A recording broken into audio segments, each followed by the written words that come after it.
Angalia ujumbe wa malaika wa kwanza, wa pili, wa tatu na wa nne. Nitakuelekeza kufahamu ujumbe wa malaika wa kwanza, malaika wa pili, ujumbe wa malaika wa tatu na ujumbe wa malaika wa nne. Wakati huu ambapo wanasayansi wa saikolojia wanatamani kuondoka katika sayari hii kwenda kupambana kwenye sayari nyingine, wakienda kutafuta mahali pa kukaa, takuelekeza juu ya ujumbe wa malaika wa kwanza na malaika wa pili na malaika wa tatu na malaika wa nne. Ni wakati ambapo Pasta Makerubi anapounguruma katika sayari hii kuelekeza watu juu ya taarifa ya Mwenyezi Mungu wakati huu wa siku za mwisho, na kuelekeza Mungu alivyoagiza katika malaika wa kwanza, malaika wa pili, malaika wa tatu, malaika wa nne. Mungu amesema katika neno lake juu ya malaika wa kwanza, tupo nyakati za mwisho wa dunia, wakati huu ambapo dunia hii inatazamia kuondoka, watu wakihangaika kutafuta neno la Mungu, watu wakihangaika kufanya mipango. Wakati huu nataka nikuelekeza ukweli ambapo vile Mungu alivyosema kuhusu ujumbe wa malaika wa kwanza, malaika wa pili, malaika wa tatu na malaika wa nne.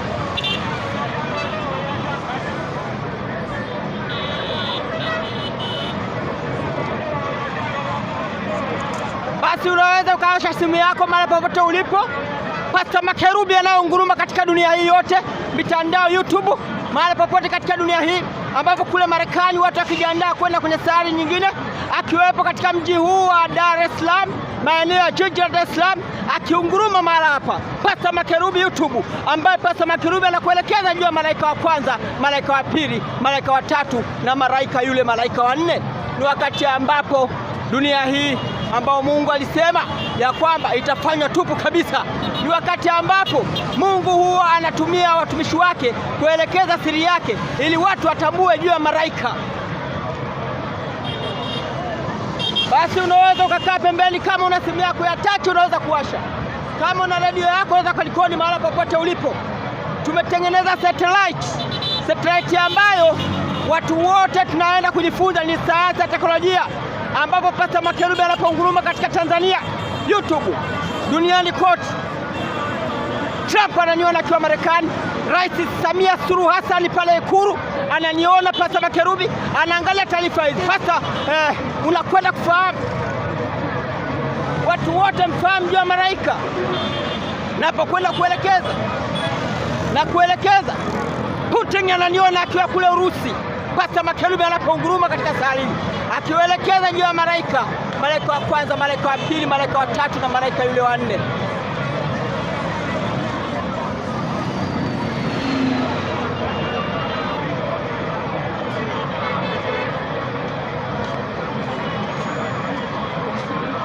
Basi unaweza ukatambua habari hii njema juu ya malaika wa kwanza, malaika wa pili, malaika wa tatu na malaika wa nne. Napokwenda kuelekeza masaa haya, naomba utambue Bwana Yesu alitoka patakatifu. Bwana Yesu alitoka patakatifu tarehe 22 mwezi wa 10 mwaka 1844. Bwana Yesu alipoondoka pale Galilaya ile tarehe 34 AD, aliondoka patakatifu tarehe 22 alipokuwa hukumu ya waliokufa. Kwa hukumu ya waliokufa. Hukumu ya waliokufa iliishia tarehe 22 mwezi wa 10 1844. Hukumu ya walio hai ilianza rasmi tarehe 11 mwezi wa 9 2001, siku ile majengo ya Pentagon kule Marekani yalipogongwa na ndege, siku ambapo Pentagon, Osama akipigana kule Marekani. Wakati ule ilikuwa ni hukumu ya walio hai ilikuwa imeanza. Hukumu ya walio hai ilianza rasmi tarehe 11 mwezi wa 9 2001, siku ile majengo ya Pentagon yalipogongwa na ndege. Tupo kwenye wakati wa hukumu ya walio hai ambao ilianza tarehe hiyo.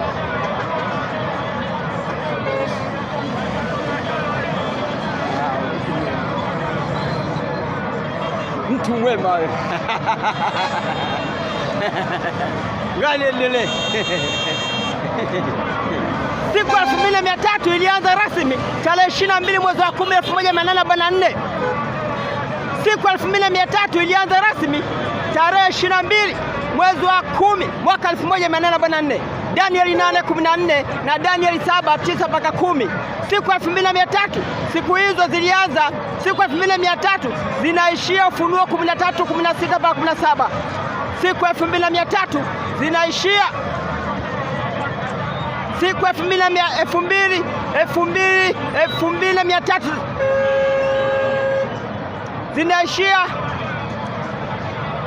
zinaishia Ufunuo 16, Ufunuo 13:16 mpaka 17. Angalia Ufunuo 13, Ufunuo ile 13:16 mpaka 17, Danieli 8:26. Tupo nyakati za kuingia kufungwa kwa mlango wa rehema. Tupo nyakati za nyongeza. Tupo nyakati za nyongeza za kufungwa kwa mlango wa rehema. Yanakuja mapigo 7, makanisa 7 ya vipindi 7 vya nyakati 7 za vizazi vya ukombozi wa wanadamu. Ujumbe wa malaika wa kwanza. Ujumbe wa malaika wa kwanza kutoka pale kwa baba yetu Adam. Kutoka baba yetu Adam. Ujumbe wa malaika wa kwanza ulianzia pale kutoka kwa baba yetu Adam. Kanisa lile la Efeso. Kanisa la Efeso. Kanisa la Efeso. Na kanisa la Nuhu. Na kanisa la Ibrahim. Na kanisa la Musa. Zinatuelekeza ujumbe wa malaika wa kwanza. Naomba utambue. Toka baba yetu Adam. Toka baba yetu Adam. Toka baba yetu Nuhu ni ujumbe wa malaika wa kwanza. Ibrahim ni ujumbe wa malaika wa kwanza, atengeneza mnara Babeli. Babeli watengeneza mnara. Malaika wa kwanza hao wanaelekea malaika wa kwanza. Babeli watengeneza mnara. Wote wale walikuwa ni ujumbe wa malaika wa kwanza. Malaika wa kwanza, kanisa la Musa liko na kuishia malaika wa kwanza. Malaika wa kwanza anaishia kanisa la Musa. Kanisa la Musa. Kanisa la Musa inaishia ujumbe wa malaika wa kwanza. Malaika wa kwanza uliishia ujumbe kwa Musa. Ujumbe wa malaika wa pili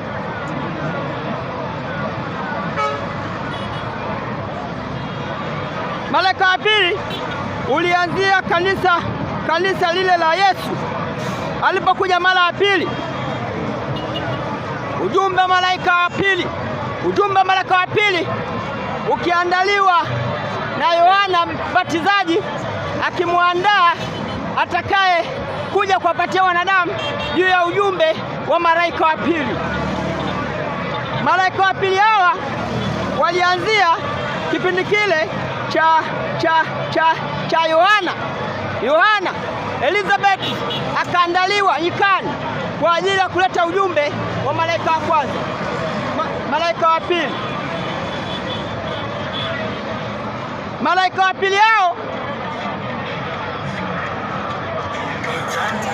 wakaendelea, Yesu akatokea. Yesu alipofika akawapatia ufalme wa Mungu kwa wanafunzi wake aliowachagua. Tumejengwa juu ya jua. Jua liko juu katika Ufunuo Yohana 12 mstari wa kwanza. Inshallah. Jua ni wale mitume wa Yesu. Na manabii. Manabii ni wale kanisa la kwanza, malaika wa kwanza na malaika wa pili na malaika wa tatu. Manabii ni nyota ziko chini. Mwezi uko juu. Mwezi uko juu. Jua ni Yesu mwenyewe. Ni nuru. Tupo kwenye kipindi cha giza. Saa 18 asubuhi njema na karibia. Nuru. Yeye ni jua. Ukisikia jua, ni jiwe kula pembeni. Jua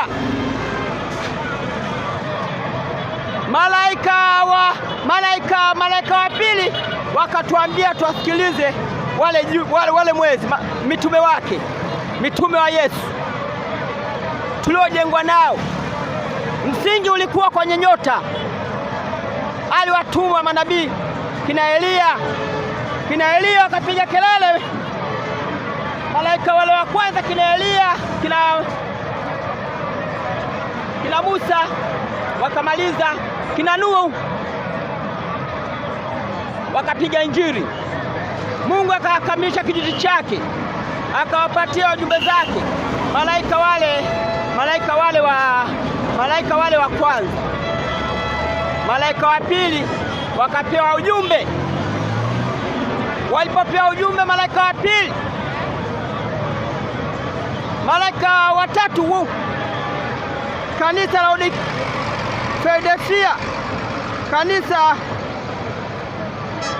Philadelphia, kanisa wana matengenezo.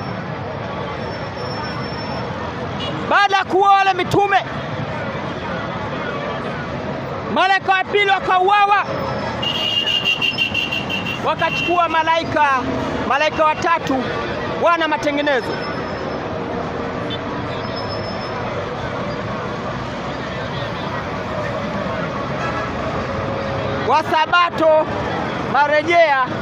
Wasabato marejea CDA wakaja kumalizia masaa mawili wakiwa kwenye kundi lile la malaika watatu. Mama L.G. White mwaka 1915 kama amefariki. Malaika watatu hawakumaliza kazi, ikabaki saa moja ya malaika wanne. Malaika wanne wanachukua kijiti kutokea kwa kina Pasta Makerubi.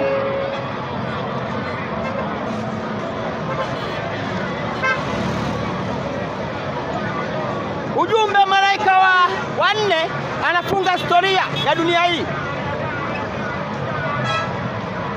Toka mwaka 1800 malaika wanne wakawa wameshaanza kujiandaa na kuanza kupiga kazi. Malaika wanne hawa watamaliza kazi baada ya mapigo mpaka ukomo. Tupo nyakati za nyongeza. Malaika wanne walianza kazi. Leo Pasta Makerubi anakwenda kufuta historia. Sauti kuu, ujumbe wa saa ya mwisho ya kuingia kwenye mapigo 7, dhiki kuu, adhabu za mwisho wa dunia, Kiyama. Ndugu yangu, malaika wa pili waliuawa, wakatengeneza uhuru wa dini. Baada ya malaika wa pili kuuawa, wakatengeneza uhuru wa dini, wana matengenezo, ambapo ulianza na kuendelea. Ndugu yangu, chukizo la uharibifu lilifanyika kwenye kipindi cha malaika wa pili, wakiingiza ibada katika siku hiyo ambayo Mungu aliyoagiza. Wakawaua kulazimisha waendelee, lakini Mungu akasema itafika kipindi watatengeneza uhuru wa dini.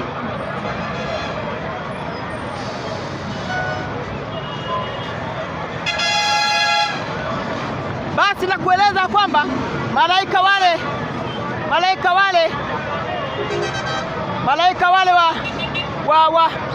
wale wa pili walipokuwa wakilazimisha waingize mafundisho yao,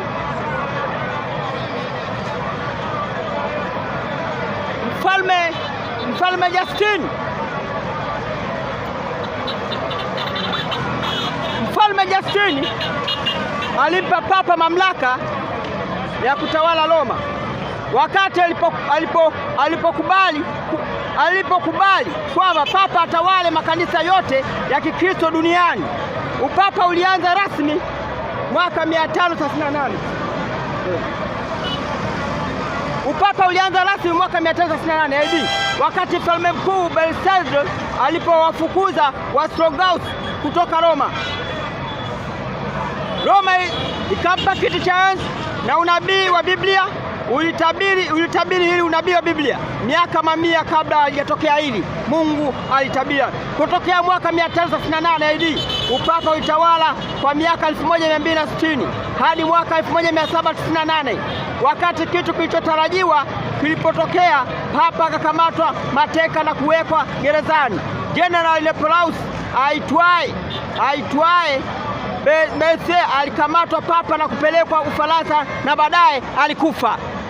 Jeraha la mauti. Upapa ulianza kwa miaka 1260 na pigo lake la mauti likapona. Dunia yote ikamstajabu mnyama yule wa Ufunuo wa Yohana 13:3. Ukaingia uhuru wa dini. Wakati mfalme Konstantini, wakati ambapo mfalme Konstantini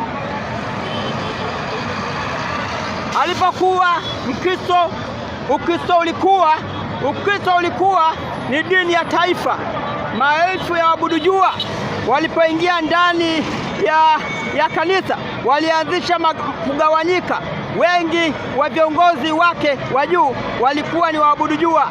Kwa sababu serikali ya Roma ilipata mtikisiko, Konstantini alitaka ushauri kwa watumishi wake na viongozi wa kanisa huko Roma.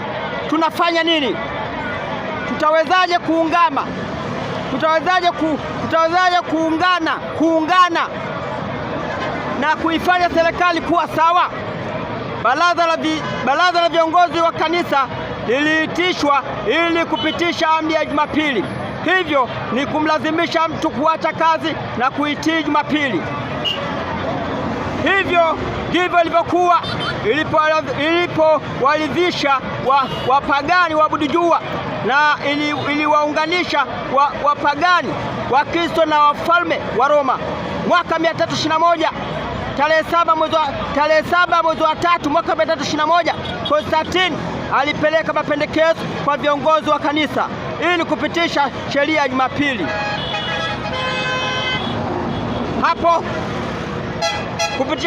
Hapo ni rekodi yake. Majaji, watu wa mijini na wafanyabiashara wapumzike siku ya jua. Ikatangazwa wapumzike siku ya jua. Mfalme Konstantini baada ya kuona watu wanauawa, watu wanakufa, akaona atakapokuwa madarakani aweke uhuru wa dini. Viongozi wa ngazi za juu walikuwa waabudu jua. Viongozi wa ngazi za juu wakaomba wapewe siku ya jua, wakaweka siku ya pili ya waabudu jua. Huyo mnyama anazo nguvu mbili: siasa na dini.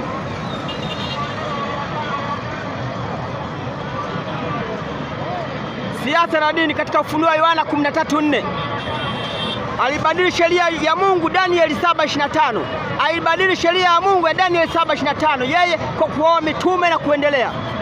Yeye ni kiongozi na mwakilisha Mungu duniani na ana uwezo wa kusamehe dhambi. Yeye ni mama makahaba binti zake, yani makanisa mengine yametoka kwake. Yani ikaendelea. Ilipokuwa ikiendelea, waabudu jua akiendelea, mwaka 538 kutoka mwaka 538 wakatawala, upapa ukatawala mpaka mwaka 1260 hadi mwaka 1798. Wakati kilichotarajia kilitokea. Papa alikamatwa, akapewa gerezani, akauawa na jela lake likapona. Na ndio maana baada ya jela lake kupona, uhuru wa dini unaendelea mpaka ukomo.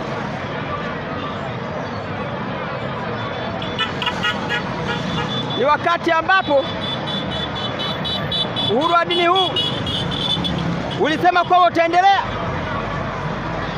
kitu ambacho alisema mpaka ukomo katika kitabu kile cha Daniel 9:27. Daniel 9:27. Baada ya jeraha la mauti kupona, wanane ni chukizo la uharibifu, tena litatawala hadi ukomo. Daniel 9:27. Ufunuo Yohana 17:8 mpaka 11. Sera zinaendelea zile zile. Mungu akasema chuma na udongo hawatashikamana. Japo upapa unataka kutamani kuendelea kutawala, lakini Mungu atasimama kwenye udongo. Leo kuna vita. Marekani chuma, Irani udongo. Mungu yupo kwenye dhaifu, anampatia mbinu Mwirani. Hii vita ni ya Mungu, na Mungu alisema dalili za mwisho wa dunia. Leo wanasayansi, baada ya kuonekana kwamba tunakuja nyakati dunia itafanywa tupu kabisa, Pastor Makelube anawaambia wanakimbia kwenye sali zingine, wanaruka juu angani eti kwenda kutafuta mahala pa kuishi. Ndugu yangu, hauwezi kukimbia ile dhiki kuu ya mapigo 7. Kule juu lile wingu naliona la blue, juu yake imekalia maji. Mungu anapotomoka pale, mapigo yataanzia anga yote. Utaponea wapi?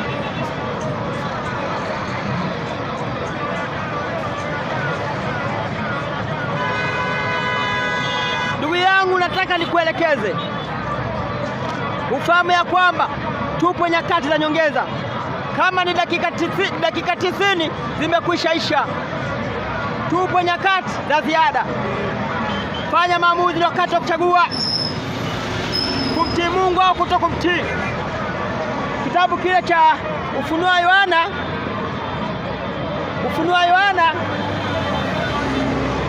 ile 17:8 anasema, yule mnyama uliyemuona aliyekuwako naye hayuko, naye yu tayari kupanda kutoka kuzimu na kwenda kwenye uharibifu, na hawa kao juu ya nchi wasioandikwa majina yao katika kitabu cha uzima tangu kuwekwa misingi ya ulimwengu, watamstaajabu wamwonapo yule mnyama, ya kwamba alikuwako naye hayuko, naye atakuwako. Hapo ndipo penye akili zenye hekima. Vile vita 7 ni milima 7 anayokalia mwanamke huyo, navyo ni wafalme 7. 5 wamekwisha kuanguka, na mmoja yupo na mwingine hajaja bado, naye atakapokuja amempasa kukaa muda mchache tu. Na yule mnyama aliyekuwako naye hayuko, naye hayuko, yeye ndiye wa 8, naye ni mmoja wa wale 7, naye aenda kwenye uharibifu. Sera wanaziendeleza. Jeraha la mauti limeshapona, zile sera zinaendelea mpaka ukomo. Mungu anasema ya kwamba malaika 4 wataendelea kupambana naye mpaka vita itakapokwenda imekomaa. Leo mtoto anataka kuzaliwa, mimba imekomaa, mama anahangaika, shetani anahangaika, mimba imekomaa, mtoto anataka kuzaliwa. Shetani alipoanguka kutoka mbinguni alikimbilia nyikani, Marekani. Leo anatambua kwamba imefika wakati anatakiwa aangamizwe. Unapoona vita, matetemeko ya vita, njaa, Mungu alitabiri wakati huo ambapo unapoona haya, unapoona dakika hizi, tupo dakika za mwisho, dakika ambazo mapigo 7 yanakaribia. Ndugu yangu, mnaosubiria ni kama baba yetu Nuhu ameongeza nyongeza. Mungu ni mwenye upendo na huruma, alitoa ishara. Ndugu yangu,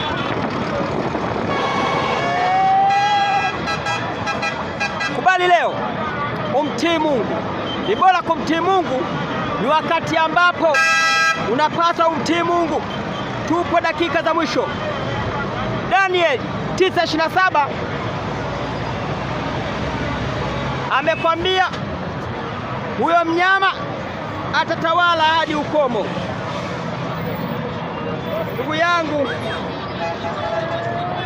nimekuelekeza ya kwamba dalili zote zimetimia. Ameongeza dakika ufanye maamuzi. Pasta makerubi anayonguruma. Daniel amekwambia katika kitabu kile cha Danieli 9:27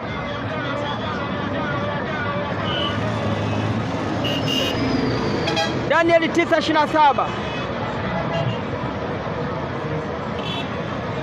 amekuelekeza. Danieli 9:27 amekuelekeza. Ndugu yangu, naye atafanya agano thabiti na watu wengi kwa muda wa juma moja, na kwa nusu ya juma hiyo ataikomesha sadaka na dhabihu. Ataikomesha sadaka na dhabihu,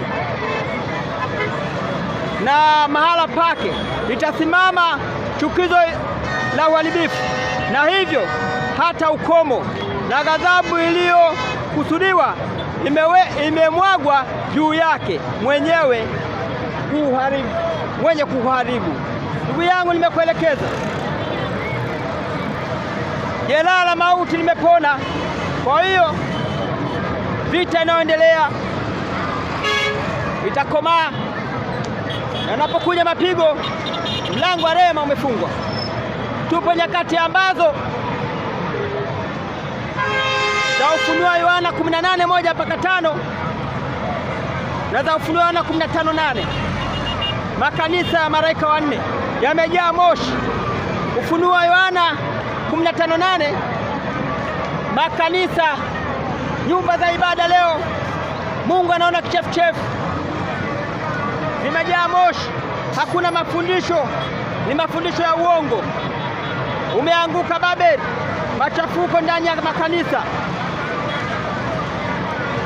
Wathesalonike wa pili ile 2:1 mpaka Wathesalonike wa pili 2:1 mpaka 12, wakati ambapo watu wanatii miujiza. Wathesalonike wa pili 2:1 mpaka 12, watu wameacha kweli ya Mungu.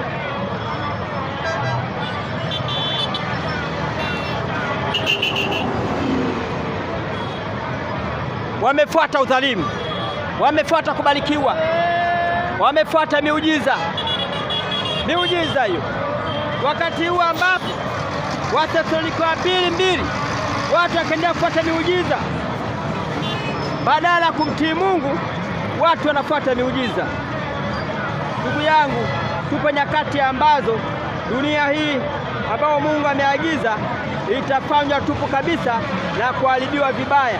Inabidi umtii Mungu, inabidi ufuate vile Mungu alivyoagiza. Ndugu yangu, ufuate maelekezo ya Mwenyezi Mungu ambao Mungu amekuelekeza.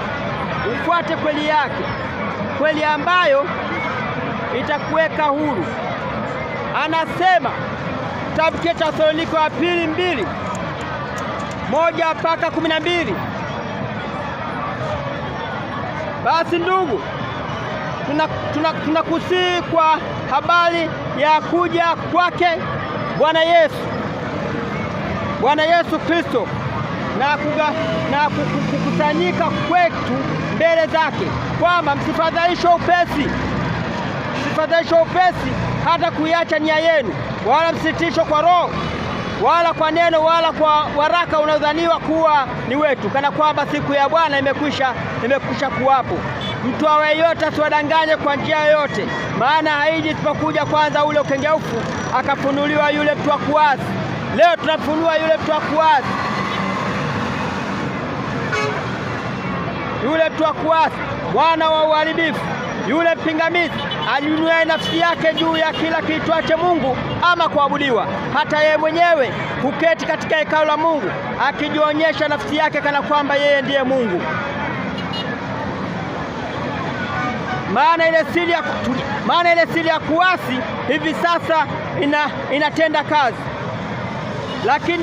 lakini yuko azuiaye sasa hata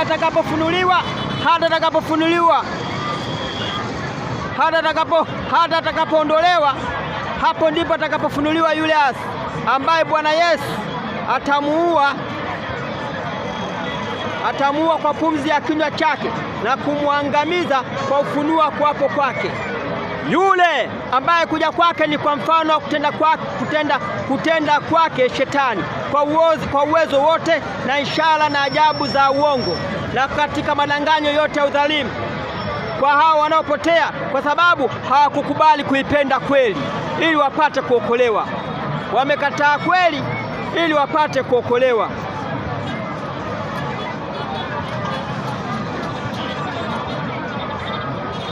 Yule ambaye kuja kwake ni kwa mfano wa kutenda kwake Shetani kwa uwezo wote na ishara na za ajabu za uongo na katika madanganyo yote ya udhalimu wa kupata mali kwa hao wanaopotea, kwa sababu hawakukubali kuipenda ile kweli wapate kuokolewa. Kwa hiyo Mungu awaletea nguvu ya upotevu. Mungu awaletea nguvu ya upotevu waaminio uongo, wanaamini uongo, ili wahukumiwe wote ambao hawakuiamini kweli, bali walikuwa wakijifurahisha katika udhalimu, lakini wakijifurahisha katika mali.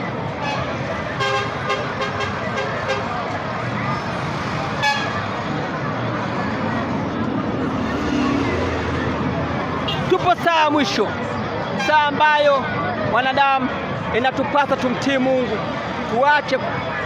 tuache masiala. Nimekuelekeza, umetambua juu ya malaika yule wa kwanza,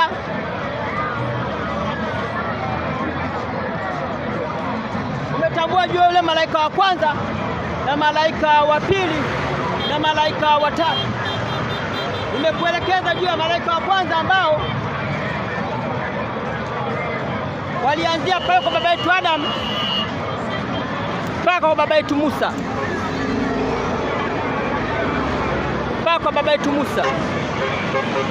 Malaika wa pili nimekuelekeza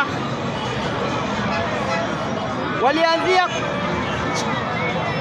kwa baba yetu Mungu wetu, mwalimu wetu, mkombozi wa wanadamu, mtetezi wetu, Mungu wetu Bwana Yesu. Yalianzia pale kwa Mungu wetu Bwana Yesu mpaka ikaishia kwa wana matengenezo.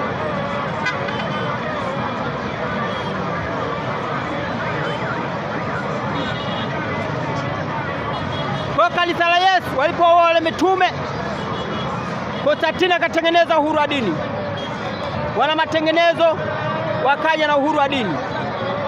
Uhuru wa dini ukaendelea, wakajifunza mambo ya Mungu, wakapambana, wakaelekeza kwa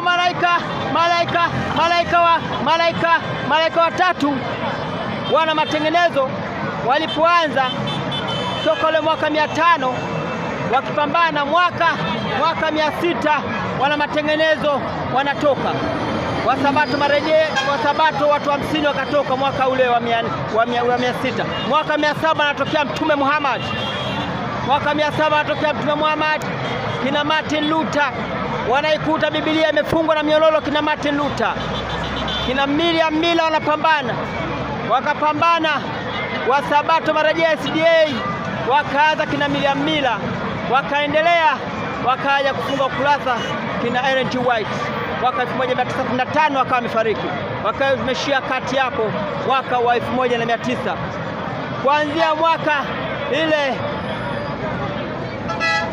Kuanzia baada ya mwaka 1900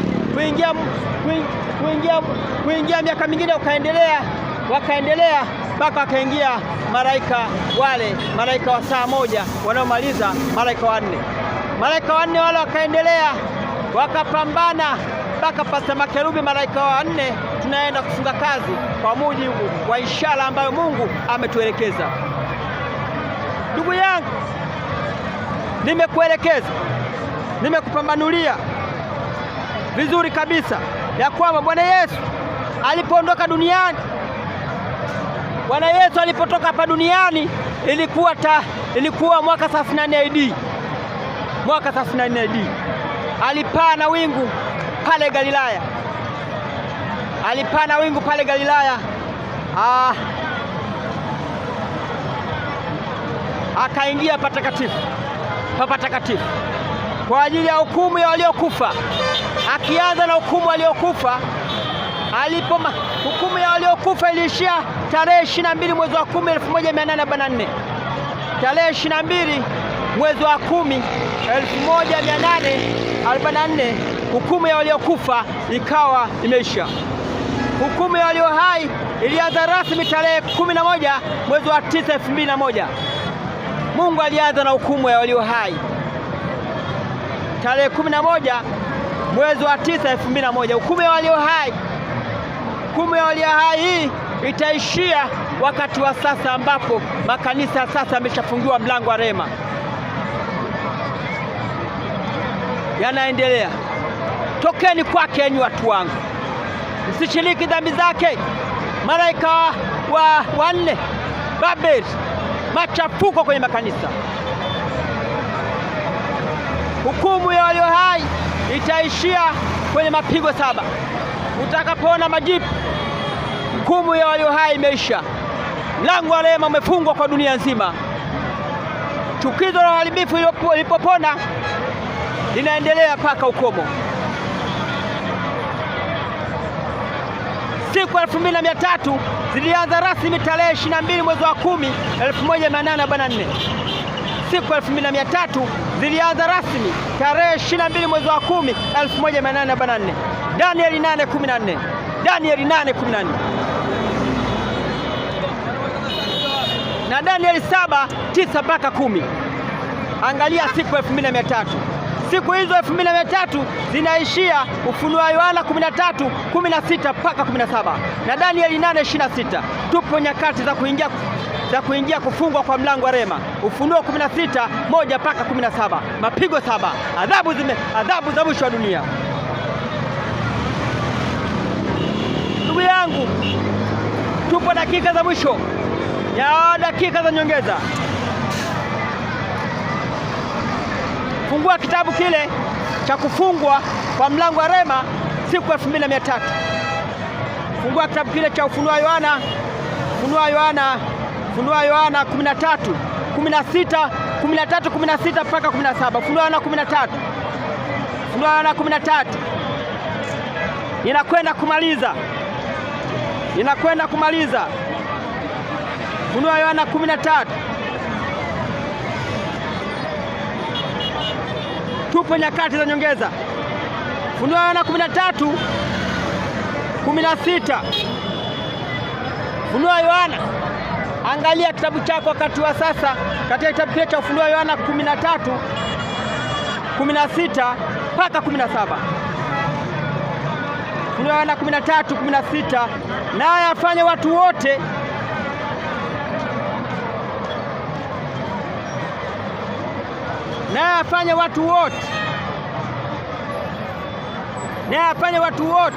wadogo kwa wakubwa, na matajiri kwa masikini, na walio huru kwa watumwa, watiwe chapa katika mkono wao wa kuume na katika vipaji vya nyuso zao, tena kwamba mtu awaye yote asiweze kununua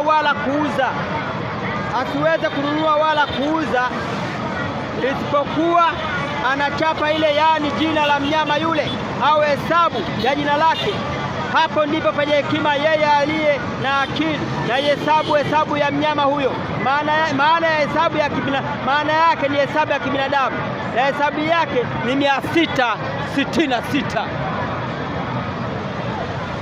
Siku 2300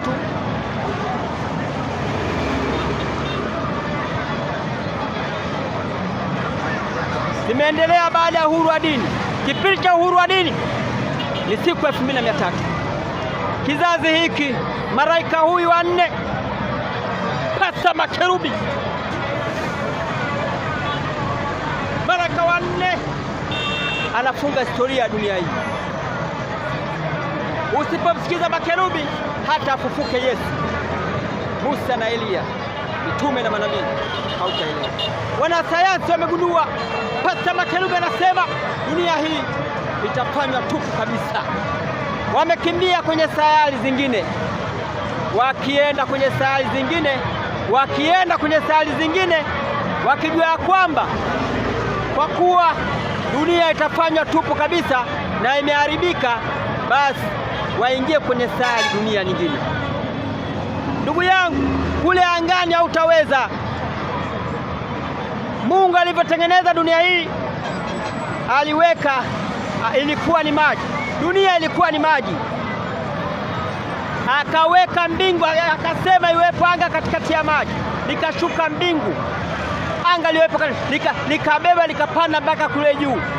Leo unapokwenda kule juu, huwezi kuipasua ile mbingu, na ile mbingu yenyewe juu yake kuna maji. Mungu amekalia maji.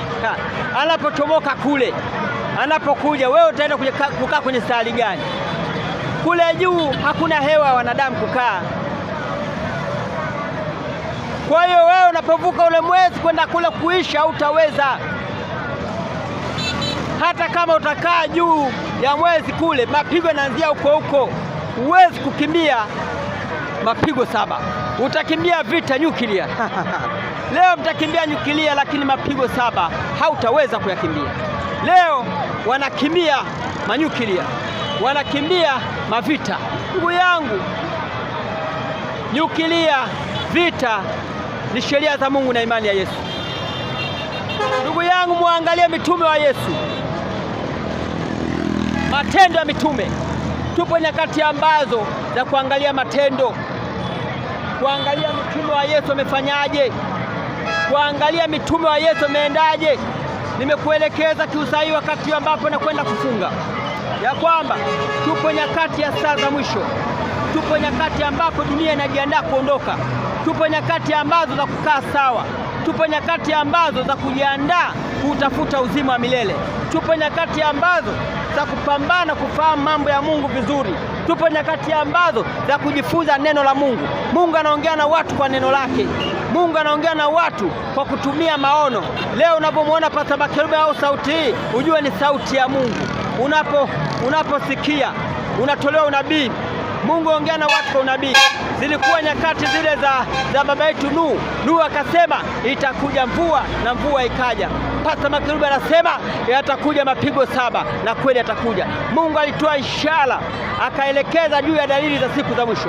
Leo Pasta Makerubi anawaelekeza ishara za siku za mwisho. Ndugu yangu, inakupasa umtii Mungu, inakupasa ufahamu kweli, inakupasa ujue vile Mungu anavyosema. Ni nyakati ambapo ni zaidi ya Sodoma, ni zaidi ya Babeli, ni zaidi ya kutengeneza mnara wa Babeli. Malaika wale wa kwanza wakatengeneza mnara wa Babeli eti kwenda kumtafuta Mungu, wakapambana, wakaenda juu ili wamuone Mungu. Malaika wa kwanza. Malaika wale wa pili mkawaua mitume. Malaika wa pili mkawaua mitume wote. Mungu akawaambieni, tengenezeni uhuru wa dini. Bwana, matengenezo yakatokea.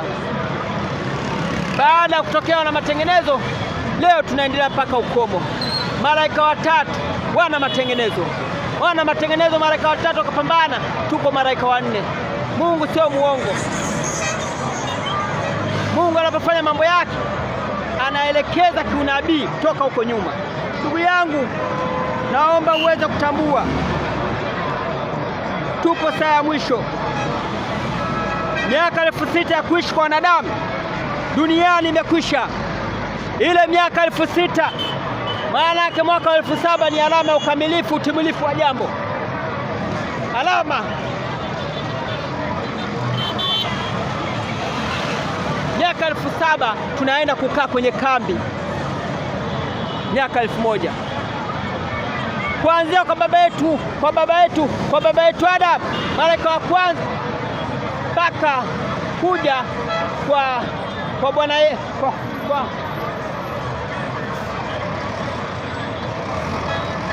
kutoka kwa baba yetu Adam mpaka kuja kwa baba yetu Nuhu ni miaka 2000.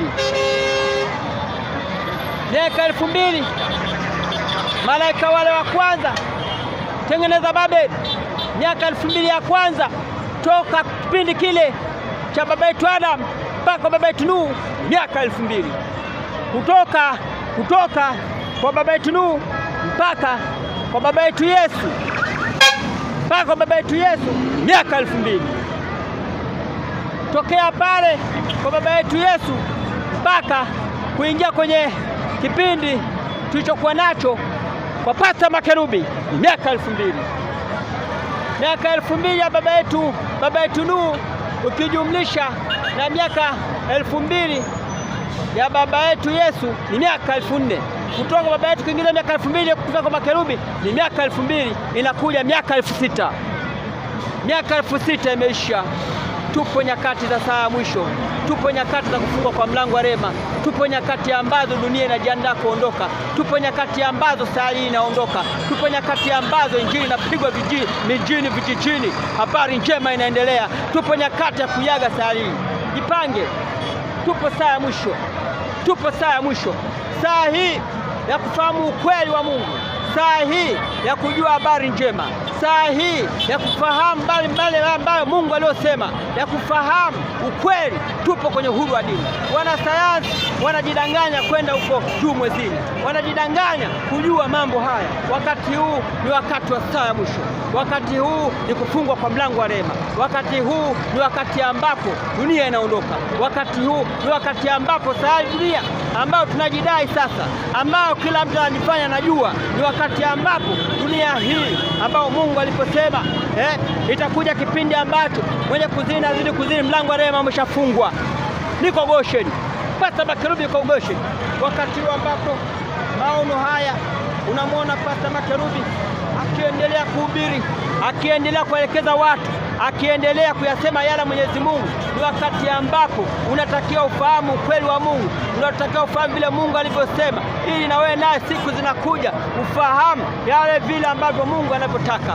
Ndugu yangu, ni wakati ambapo unatakiwa ujipange, ni wakati ambapo unatakiwa ujue maneno ya Mungu na kuomba na kusihi. Tupo saa ya mwisho, dakika 90 zimekwisha isha, tupo dakika za nyongeza. Wakati huu wa uhuru wa dini mpaka ukomo, wakati huu wanasayansi wakienda angani kutafuta kutengeneza dunia nyingine, maarifa. Ndugu yangu, watu wanahangaika kwenda kuishi dunia nyingine, na kuambia utaweza kuishi sayari nyingine. Sayari hii utaikimbia vita ya nyuklia, lakini mapigo 7 utayapata. Tunapokwenda kumaliza, tunapokwenda kufunga habari hii njema, tunaomba tuombe. Nimekuelekeza, tunaomba tuombe masaa haya. Tuombe. Baba uliye juu mbinguni, wakati huu wa saa ya mwisho, dakika 90 zimekwisha.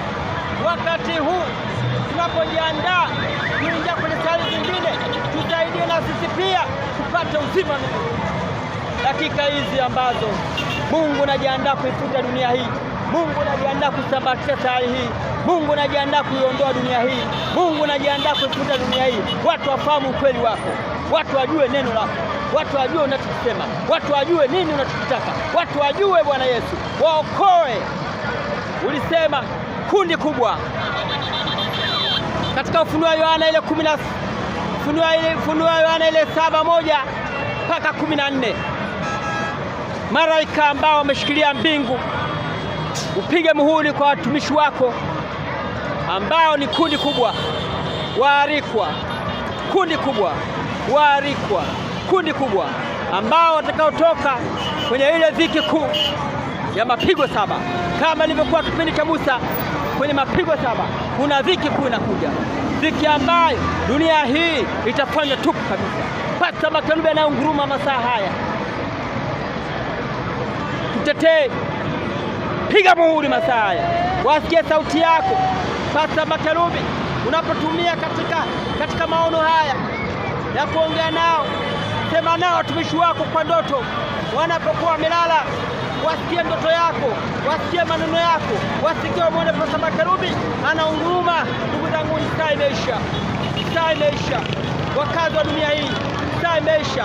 Putin kule Urusi, Rais Putin, marais wote duniani, Donald Trump, marais wa duniani, kina Bush, watu wote duniani, Mama Samia Suluhu Hassan, watumishi wote, mabirigeti wote, na matajiri wote, kina Dangote, matajiri wa kule Nigeria, na watu kina Baresa kule Tanzania, Muhammad, watu wote maarufu, masikini na matajiri. Dunia hii inaondoka. Wanasayansi, wanasaikolojia, wasomi, madaktari, wachungaji, wengine mitume, watu wa Mungu. Dunia inaondoka. Unabii umetimia.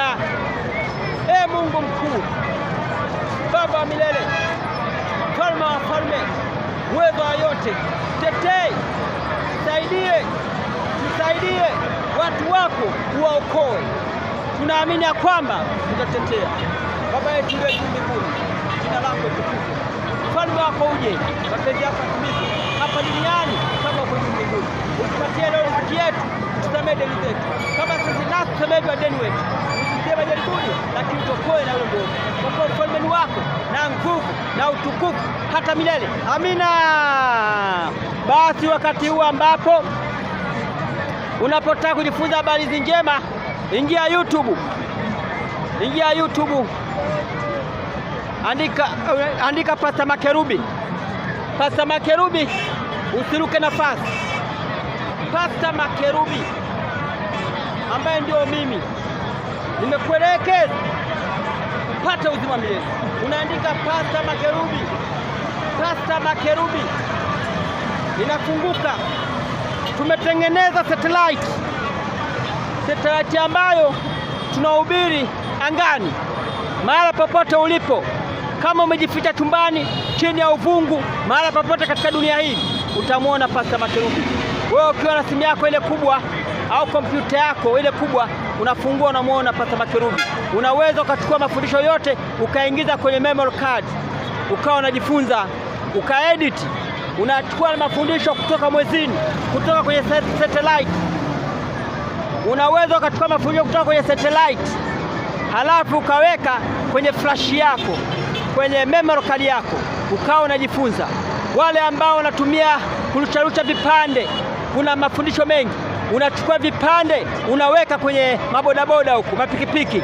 Kule hapa Afrika kuna mabodaboda, wale wanaoingiza nyimbo za muziki.